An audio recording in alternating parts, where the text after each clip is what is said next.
Assalamualaikum warahmatullahi wabarakatuh. Salam sejahtera, shalom. Jumpa lagi dengan saya. Kita akan lanjutkan kajian kita tentang bab 3 electoral malpractice and fraud, causes, types, and consequences. Ada 3 subbab. Pertama adalah electoral malpractice, yang kedua adalah electoral fraud, dan yang ketiga adalah malpractice and fraud in Indonesia elections. 3 ini mudah-mudahan akan memberi pemahaman yang lebih baik buat saudara dalam kajian malapraktek dan fraud pemilu kita. Yang pertama, electoral malapraktis. Malapraktek pemilu itu adalah salah satu permainan kotor yang dilakukan oleh para politisi.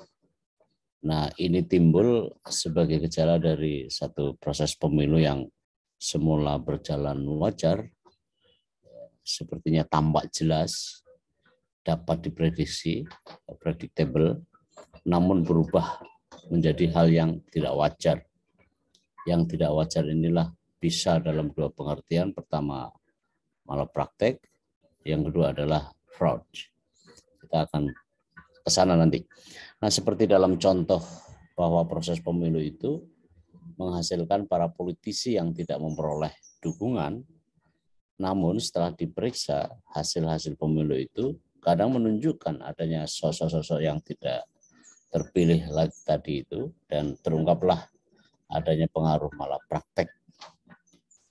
Kita tahu bahwa kalau proses pemilu itu berjalan dengan baik, yang berintegritas, hal yang pasti adalah bahwa seluruh proses itu sesuai dengan ketentuan.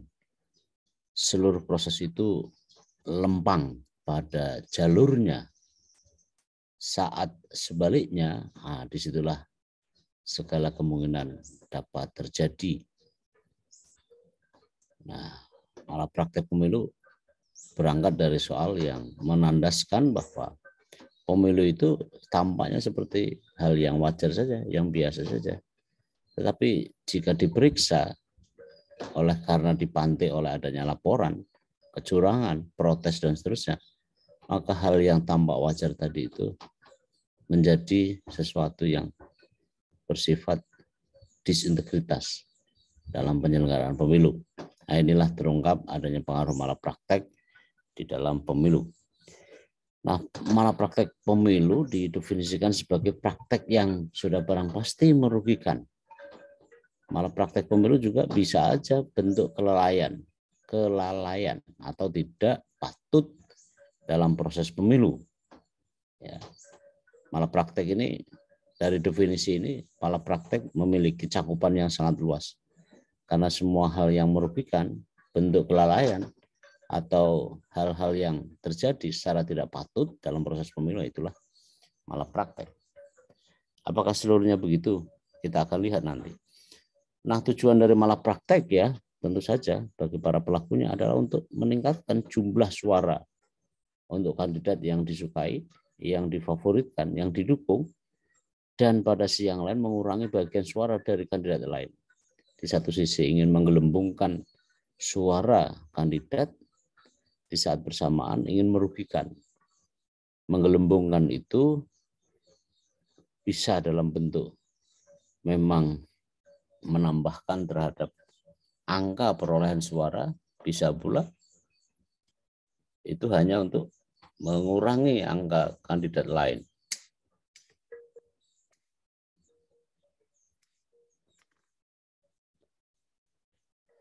Menurut Sarah Beach, ya, dalam buku yang sangat menjadi induk dari saat kita mempelajari malapraktek pemilu, dia mendefinisikan malapraktek pemilu adalah tindakan yang dilakukan oleh kandidat untuk memanipulasi terhadap proses dan hasil pemilu dengan melakukan tekanan-tekanan di tingkat penyelenggara. Di sini ada makna yang dalam, ialah melakukan manipulasi pada proses dan akhirnya kan mempengaruhi terhadap hasil. Tekanan-tekanan di tingkat penyelenggara, pada level penyelenggara pemilu maksudnya. Secara teoritis, pemilu seharusnya menjadi demokrasi yang bekerja dengan baik. Namun ternyata dalam banyak hal pemilu itu gagal mewujudkan cita-cita demokrasi itu karena dipengaruhi oleh manipulasi maupun pelanggaran-pelanggaran pemilu. Manipulasi dan pelanggaran pemilu mengambil 3 bentuk. Setiap kali adanya manipulasi dan pelanggaran pemilu itu selalu dalam 3 bentuk. Pertama adalah manipulasi aturan yang tentu saja mengatur pemilu. Yang kedua, manipulasi pembentukan dan ekspresi preferensi suara. Dan yang ketiga adalah proses pada saat pemungutan dan penghitungan suara. 3 bentuk ini adalah universal karena seringkali terjadi juga di mana-mana. Di negara-negara Afrika yang masih rentan terhadap banyak hal mengenai kapasitas daya beli masyarakat, manipulasi dan pelanggaran kerap dalam bentuk yang paling mengkhawatirkan. Bentuk yang paling mengkhawatirkan itu karena berada pada ancaman-ancaman integritas pemilunya. Birch mengartikan begitu. Nah, dalam kaitan dengan ini, ya,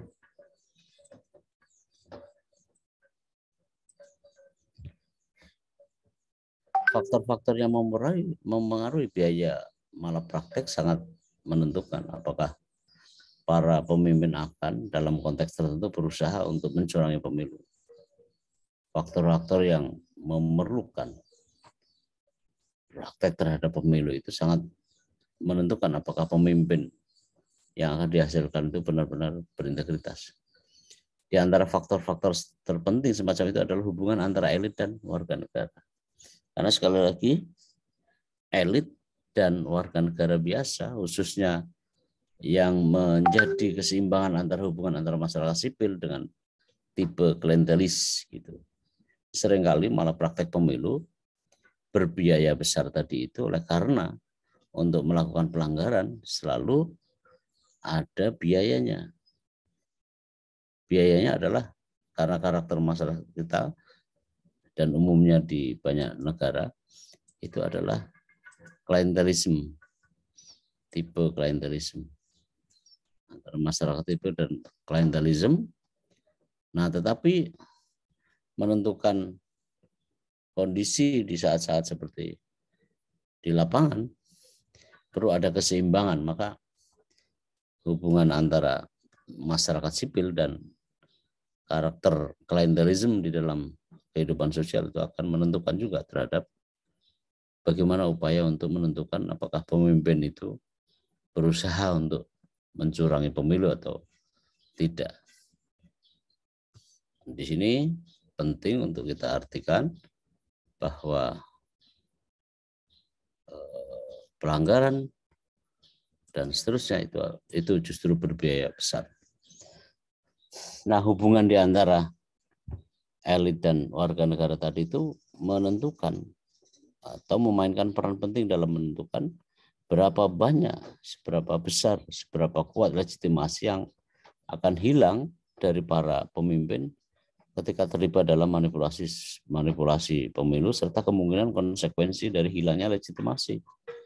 Konsekuensi yang ditanggung dari malapraktik pemilu adalah konsekuensi elektoral. Manipulasi serta kemungkinan yang lain dari hilangnya legitimasi. Itu efek dari malapraktik jika dibiarkan. Malapraktik pemilu juga dapat diminimalisasi melalui berbagai strategi yang dirancang untuk meningkatkan biaya manipulasi dengan meningkatkan kemampuan masyarakat dan aktor internasional. Kalau di suatu daerah Anda mendapati pemilu dalam kondisi yang curang, ya, maka jalan yang paling tepat untuk itu adalah keberdayaan masyarakat sipil dan juga adalah aktor-aktor internasional untuk memantau dan mencelanya. Ini adalah model Barat yang selalu mengirim para pemantau pemilu ya, atau menerima pemantau pemilu untuk memastikan bahwa biaya pemilu tidak perlu ketika memang mereka punya kemampuan yang baik, punya hubungan yang baik dengan masyarakat sipil, dengan pegiat pemilu misalnya, maka itu sebenarnya kan cukup. Dan bisa diminimalisasi strategi yang dirancang untuk meningkatkan soal itu. Untuk memantau dan bahkan mencela, watchdogi terhadap proses yang seringkali terjadi di luar dugaan. Nah, saudara-saudara, nah ini adalah tipe-tipe malapraktek dalam pemilu. Ini saya ringkaskan dari buku saya yang sudah sejak 2014 sudah launching dan beberapa kali cetak ulang. Maka tipe-tipe dari malapraktek pemilu ini dia. Strategic manipulation of election. Strategi memanipulasi pemilu. Nah, kita akan lihat nanti. Manipulasi pada institusi-institusi pemilu dalam proses-proses melakukan penyelenggaraan pemilu. Itu adalah strategi kedua. Strategi ketiga, manipulation of food choice. Ya, memanipulasi suara pilihan rakyat, pilihan warga negara. Manipulasi pada administrasi pemilunya. Administrasi pemilu yang dimaksudkan di sini adalah para penyelenggara pemilu dari ujung pemerintah pusat atau pemerintah federal, pemerintah lokal ke dalam seluruhnya itu kan merangkum ke dalam berbagai banyak kegiatan-kegiatan administrasi. Itu adalah keempat hal yang penting untuk saudara ketahui. Nah, modus pemilu di Indonesia banyak ya, sama seperti di tempat lain. Kadang-kadang kita hanya menduplikasi terhadap hal yang sangat mungkin dikerjakan oleh para politisi, saat bersamaan kemudian kita seringkali melakukan upaya-upaya diskurs ya terhadap pendapat ataupun langkah dalam proses-proses pemilu. Pertama, modus pemilu di Indonesia itu ada manipulasi suara, ada manipulasi dengan melakukan mendestabilisasi proses-proses elektoral. Partisipasi di dalam skema jual beli suara, satu sama lain itu memilih, tetapi pada saat bersamaan yang lain juga membeli suara yang lain lagi. Itu pertama. Yang kedua, bribery of official, suap terhadap lembaga. Gitu. Vote buying ada dua, kemudian money politics. Itu padanan kata yang sangat mesra dalam urusan-urusan pemilu. Yang kedua, election bribery, suap. Petugas menjebaknya, petugas kemudian mengintainya, lalu ada kesempatan dia bisa ringkus itu. Misalnya kalau itu adalah pelaku dari KKN. Unequal treatment, ya, pertama manipulasi, yang kedua bribery atau penyuapan, dan yang ketiga adalah perlakuan yang tidak sama dan berbeda. Nah, di sini unfair within partisan purposive, ya, pengarah KPU begitu ya. Nah, yang kedua adalah preferensi treatment. Lalu discriminating against anyone because of race. Ya, diskriminasi melawan terhadap seseorang karena kekuatan yang dimilikinya. Nah, infringements of the rights by done. Ini masuk dalam kategori itu tadi. Least voters manipulation, preventing polling, interfere within which any citizen registering to vote or voting.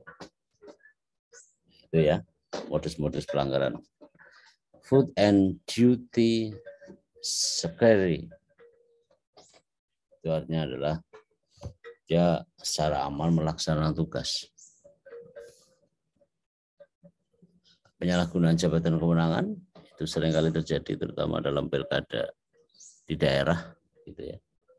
Itu udah biasa ya. Tapi kendati pun begitu kan berarti tidak menganggapnya sebagai hal yang biasa karena politik uang ini misalnya masih dianggap sebagai cara tercepat untuk memenangkan pemilih di depan dapilnya masing-masing. Ya. Food and duty secrecy ini adalah kerahasiaan tugas dan dalam pemilihan. Abuse of power itu penyalahgunaan jabatan. Yang ketujuh konflik in interest, ya, konflik kepentingan di antara peserta, di antara penyelenggara pemilu. Lalu sloppy work of election process, ya. Tidak favorit lah, saya menerjemahkan sloppy ini. Tidak favoritnya penyelenggara pemilu karena proses-proses pemilu yang dilakukannya itu tidak menyemangati untuk patokan-patokan di dalam pemilu tadi itu. Intimidasi maupun kekerasan, kemudian pelanggaran hukum, absensi dari penanganan hukum yang lebih efektif, dan yang ada adalah the fraud of voting day, for election on voting day. Itu 12 itu yang sekiranya Anda bisa runut kembali dan pelajari dalam bentuk yang aslinya. Lalu destroying neutrality, impartiality, and independent. Ya, merusak ya netralitas, imparsialitas, dan independen. Nah, electoral fraud ini nyaris sama. Kecurangan pemilu adalah campur tangan ilegal dalam proses pemilu, baik dengan meningkatkan perolehan dari kandidat yang diunggulkan maupun menekan kelompok yang bisa dia kuasai. Nah, itu yang dirumuskan fraud itu. Nah, kendati pun secara teknis istilah kecurangan pemilu hanya muncul pada individu yang akan dipanggil, namun kapasitas orangnya itu kan yang tidak bisa diandalkan. Nah, karena apa begitu? Karena ya memang di daerah-daerah itu sesuai dengan konteksnya harus dipelajari. Kalau tidak agak repot, mumpung masih ada waktu dalam pemilu 2024 misalnya. Kecurangan pemilu dapat berdasarkan pada kudeta, pada protes demokrasi, korupsi dalam demokrasi, dalam jumlah yang sedikit, jumlah kecil kecurangan memungkinkan cukup untuk mengubah hati, sekalipun hasilnya tidak selalu memuaskan kepada kita orang. Nah, bentuk-bentuk dari electoral fraud pertama adalah penipuan mengambil banyak formulir. Ini orang borong ya, supaya dapat karungnya atau pembungkusnya, padahal dia harus melakukan sebagaimana ketaatan pada tenggat waktu yang ditetapkan oleh KPU.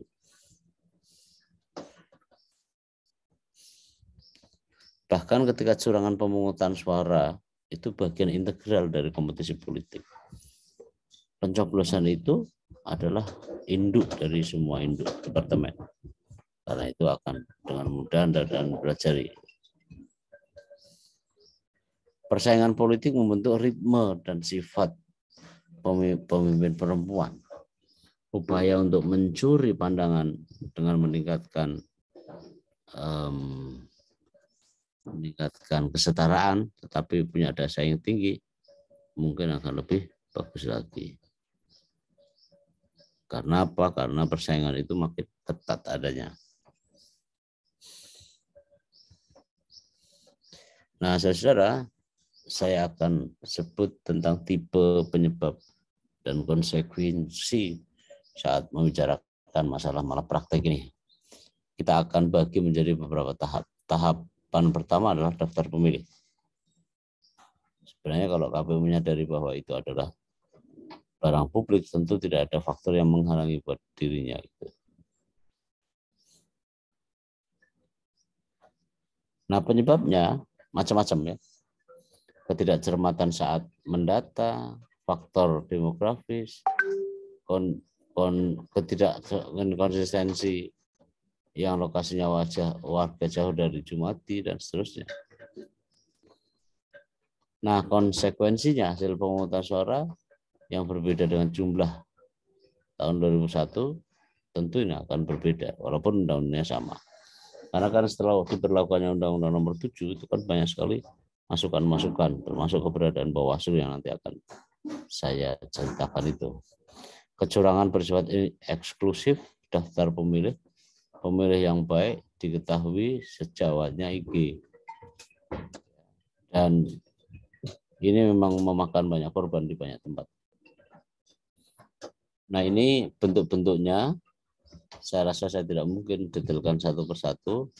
Silakan saudara juga bisa mempelajari materi ini. Ya, ini adalah daftar pemilih. Nah, malapraktik dan fraud di pemilu Indonesia. Ini yang sudah saya tadi sampaikan. Ini tahap pertama, pencalonan. Sebenarnya kalau menurut hukum Indonesia, tahapan pencalonan itu banyak sekali.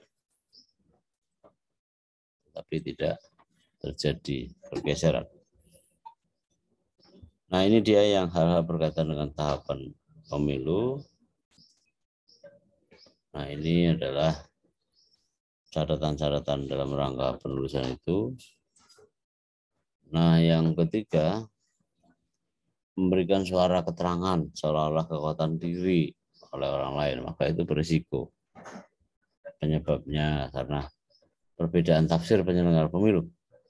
Data faktual berbanding terbalik dengan alasan administrasi. Dan ini yang terakhir, yang cukup penting, bahwa April itu kita kedatangan tamu dari Belanda yang akan ditindaklanjuti. Nah, soal-soal bentuk saya rasa Anda bisa pelajari sendiri di undang-undang. Karena saya yakin Anda juga lebih paham daripada sejumlah kecil orang yang ada di departemen ini. Ini bisa dipelajari sendiri karena dalam bentuk huruf Latin yang nanti bisa didiskusikan.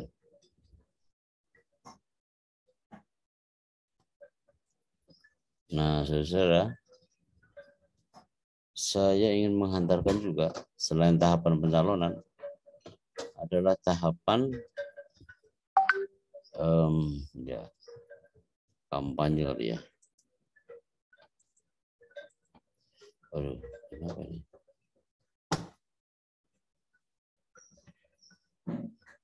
Nah, ini pencalonan juga begitu. Untuk lebih selengkapnya Anda bisa pelajari di undang-undang. Tapi ini adalah hasil dari rumusan undang-undang. Anda lihat tahapan, kolom Agus, kolom penyebab, dan kolom konsekuensinya. Ini tidak mungkin satu unit di struktur KPU, organisasi KPU mampu menjangkau seluruhnya. Ini adalah problem. Problem ini ada di semangat bentuk pertama ini. Yang berikutnya,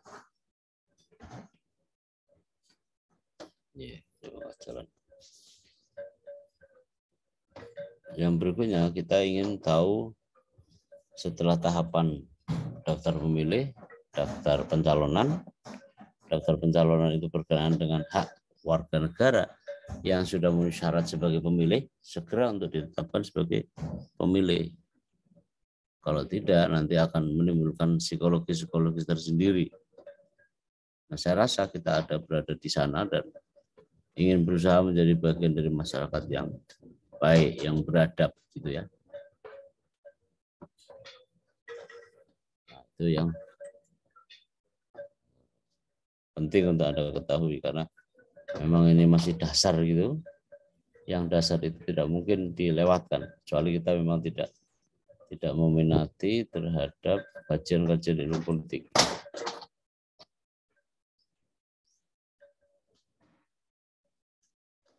Nah, saudara,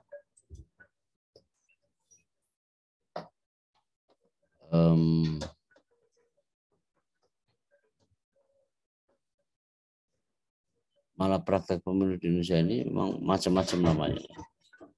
Tapi satu hal yang membedakan antara malapraktek dengan pelanggaran misalnya, itu adalah bahwa profesional hanya bisa diperkarakan kalau dia tidak melayani klien.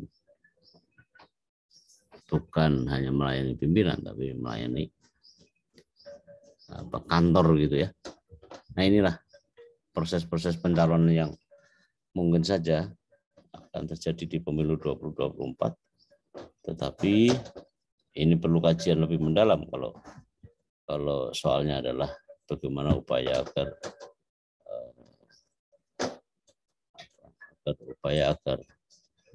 keadaan lebih baik lagi. Nah, ini kampanye. Kampanye ini akan panjang karena memang didesain sedemikian rupa sehingga mampu mengakomodasi kegiatan-kegiatan KPU. Yang kegiatan KPU itu berkenaan dengan masalah keyakinan, masalah kepercayaan di Kota Semarang misalnya. Ini bentuk-bentuk kampanyenya. Ini bentuk pemungutan dan penghitungan suara. Sama. Kemudian tahapan yang masih lanjutan tadi.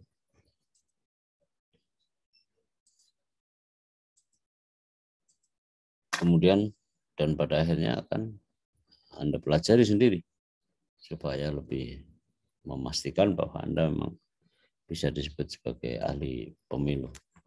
Sayang sekali kalau tidak dimanfaatkan dengan sebaik-baiknya.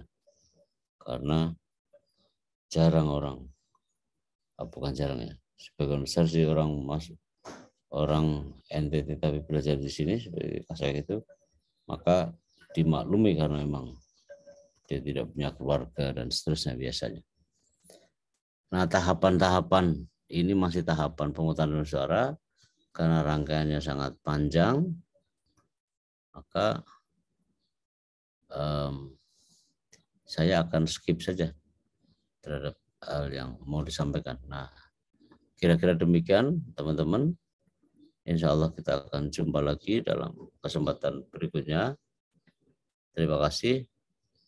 Waalaikumsalam warahmatullahi wabarakatuh.